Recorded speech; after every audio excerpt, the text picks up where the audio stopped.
This episode is brought to you by Shopify. Do you have a point of sale system you can trust, or is it a real POS? You need Shopify for retail. From accepting payments to managing inventory, Shopify POS has everything you need to sell in person. Go to shopify.com/system, all lowercase, to take your retail business to the next level today. That's shopify.com/system.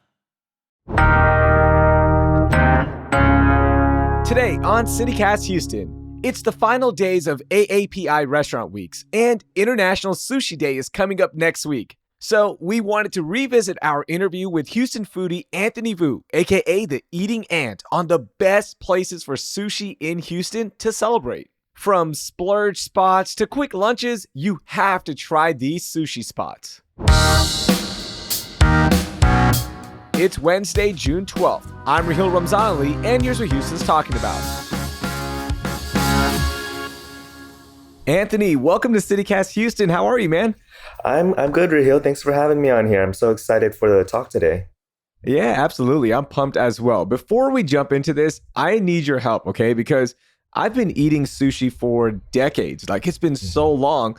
But have I been doing it wrong? Because I saw The Rock, Dwayne Johnson, The Rock, put pickled ginger on top of a piece of sushi, then dip it in the soy sauce before eating it. Now, I always thought the ginger was a palate cleanser. Am I doing it wrong, or is he doing it wrong? Well, I definitely use ginger as a palate cleanser. And I feel like while you're free to eat your food however you deem fit, there's certain things that people would do that would make Japanese people absolutely flip. Like mixing wasabi in with your soy sauce, or adding ginger on top of the sushi like you stated in your example. Oh, no. So even putting wasabi in the soy sauce, I'm doing it wrong. I mean, you can still do it. Some Japanese people don't prefer that you do that. And then some Japanese people would just prefer maybe if you have a bowl of normal soy sauce on the side, because wasabi might not go with every cut of fish. Okay, gotcha. So side note, I have been eating it like The Rock since I saw him do it. And it is so much better. I don't know. It just hits a little different. It does. If you like it, then you like it. So let's start out with the basics, okay? Mm-hmm. There's different types of sushi that our listeners will see on the menu. Let's go through some of them before they hit up some of these great recommendations you have for us. So you obviously have your rolls, but from there, what are some other things they might see on the menu? Well, I guess let's start with the most simple, which is sashimi. Sashimi is like a nice thick cut of fish. They usually serve it over ice. And sometimes they top that with additional toppings to enhance the flavors. And then next is a nigiri, which is thinner cuts of fish that's served on a ball of sushi rice. And again, sometimes people might top those with toppings as well to enhance the flavors. And then What you mentioned is rolls. Rolls are like a bunch of things put together. They're also called maki at some restaurants. And there's variants of fish, avocado, cucumbers, and other veggies and sauces that they put inside and top with, and then rolled up in a sheet of seaweed and rice, and then cut into smaller bite-sized pieces. There's a lot of different things, and I would experiment and see what you enjoy the most. Gotcha. And I think those three are the most popular. So there are other ones as well, but those three are the ones that I think most people order and are comfortable ordering, right? Right. There's also hand rolls, which is it's just seaweed with rice and then the fish inside. It's a little bit less complex than a roll. Yeah. All right. So now let's get to some of the recommendations that you have for us around Houston, right? So first, let's start with a good casual spot that won't break the bank too much. There's a good handful of places in Houston that have super affordable sushi. Let's see. There's Hokkaido, Iwaya, Ginza. There's a lot, but I guess my top pick is maybe Oishi. They have great happy hour prices.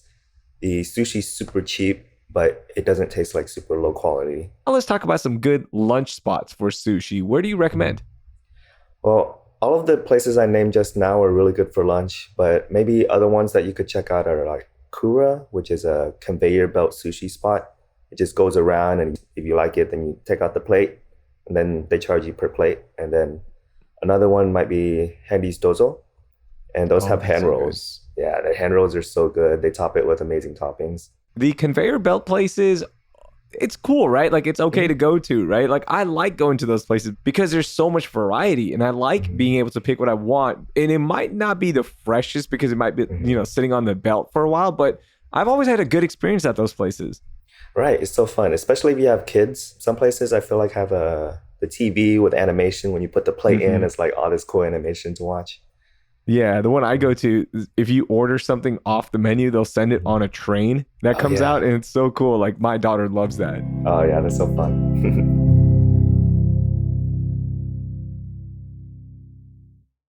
This episode is brought to you by Shopify. Do you have a point of sale system you can trust, or is it a real POS? You need Shopify for retail. From accepting payments to managing inventory, Shopify POS has everything you need to sell in person. Go to shopify.com/system, all lowercase, to take your retail business to the next level today. That's shopify.com/system. Sign up to The Economist for in-depth curated expert analysis of world events and topics ranging from business and culture to science and technology. You'll get the weekly digital edition, online-only articles, curated newsletters on politics, the markets, science, culture, and China, and full access to The Economist Podcast Plus. The Economist is independent journalism for independent thinking. Go to economist.com and get your first month free. Okay, let's talk about a date night spot for sushi. Again, there's so many to pick from, but give me a couple that you think are great for date nights. Probably Uchi and Katarobata. Yeah. Uchi I'd love to go to for their happy hour.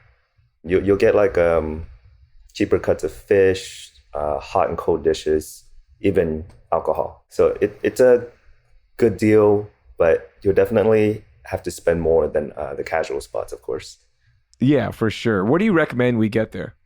It really depends on what cuts of fish you like. And their menu is seasonal. So sometimes it changes out. Gotcha. Okay. So make sure, you look at the menu, get some feedback from whoever's helping you out as well, and see what seasonal things that might be good, right? Oh, yeah, for sure. Okay, now let's get to the more expensive categories, right? You've got one night you want to splurge on and really take full advantage of a place. Where are we going? Give me a good splurge spot. My top one would probably be Roka Accor, but specifically for their omakase, which is like a tasting menu. Yeah. And I like theirs the most because it has a great mixture of sushi, hot, cold, and you'll be full at the end. Some places you don't get that full at the end. This one, I'm usually pretty stuffed. Yeah, it is. That one, the dishes just keep coming out, and it is so good. And one of the soups that I got one time I went there, I think I was literally licking the bowl. Like it was that good. It was such a memorable dish and flavor that I just wanted to, have it last forever. But yeah, you're right. Like it continuously comes out. You leave full and you really do get a lot for your money there. It's expensive, but you leave going like, yeah, that was worth it though. Yeah, I agree. Okay, speaking of tasting menus, are there other places that you recommend that have good tasting menus? Oh yeah, there's a bunch. My favorite is probably Sushi by Hidden. That's probably the most affordable one. I think it was $60 for 12 courses, but you have to finish it in 30 minutes. What? It's fast, but I mean, you're supposed to eat sushi fast anyway. You don't want the quality to go down. So yeah, it's nice. So how many pieces do you get in that 12-course meal? Is it a lot or is it manageable? Each course is one piece of sushi. So it's 12 pieces of sushi. Okay. Yeah. You can do that. That's manageable. You should be able to. Yeah, that's a good challenge right there. Right. Some people feel rushed and they don't like that. But for more intimate experiences, that might take like 2+ hours. There's Hidden Omakase. There's Roka. There's Oheya, which is actually done by Uchi. They're new. Those are all excellent choices. There's also MF Sushi, which I haven't done theirs yet, but I heard good things about it. Oh, cool. We'll have to try that one out too as well. Okay, now, drum roll, your best overall spot for sushi in Houston. What are you picking? I know this is going to be tough. I'm putting you on the clock. What you got? Okay. I'd say aside from Roka, my best overall probably got to be Catarabata. They Why? have fantastic choices for both cooked and raw dishes, and especially if you're with someone that doesn't really like sushi or doesn't like raw dishes. They have so many good cooked dishes. Like my favorite thing, and if you go, you absolutely have to get their Wagyu katsu sando, and that's super flavorful and crispy, like breaded Wagyu meat cutlet, Japanese style sandwich. Ooh. Yeah, and I don't know. Sometimes you might not want to share it. You got to get one for yourself. Yeah, you definitely don't want to share that. That sounds really good. Yeah. Man, all right. These are some great spots. I can't wait to try them all and, charge the company because, look, sometimes it does get a little expensive, but that's why you got to go splurge every once in a while. Anthony, thank you so much for joining us. Those are awesome recommendations. Thank you for having me. It was a great time talking about sushi.